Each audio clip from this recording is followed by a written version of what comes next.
Heavenly bliss. Eternal glory. BD number 1792. January 28, 1941. Staying in bright surroundings makes the being indescribably happy.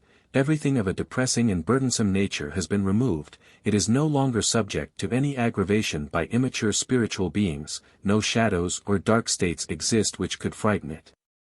Joy, harmony and brightly shining light abound everywhere.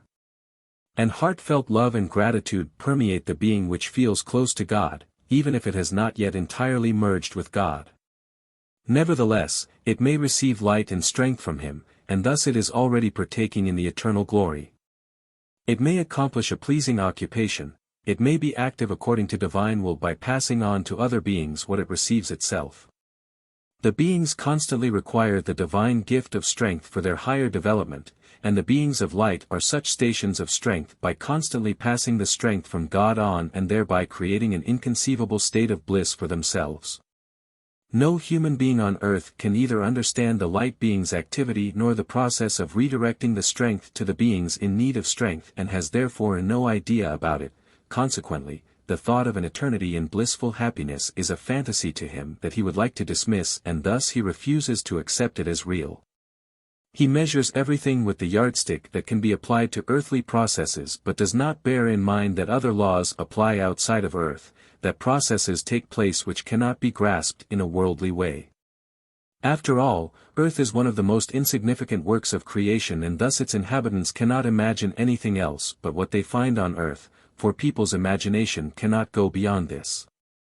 And in order to even roughly imagine the kingdom of light, people must be very far advanced already, yet even then they will barely be able to grasp the truthful description since completely new knowledge must be revealed to them, and the human being is rarely receptive for this. This is why these realms can only ever be described as eternal glory, for they are glorious and lovely to look at beyond all measure and place the being in a state which can be called highest bliss and, yet, the human being cannot imagine what it really is. The words, heavenly bliss and eternal glory, will therefore always cause serious doubt in people as to the truthfulness of such words, because they don't want to accept something as truth which is not understandable and explainable to them. On the other hand, however, it is impossible to initiate them and to allow them to gain an insight into the kingdom of light until they do their best in order to become bearers of light and strength themselves. They can certainly still achieve this on earth, yet it requires strong will and profound love for God, but then it will be much easier for them to understand these spheres which shall be their abode one day, for then they will have become brightly enlightened themselves. Amen.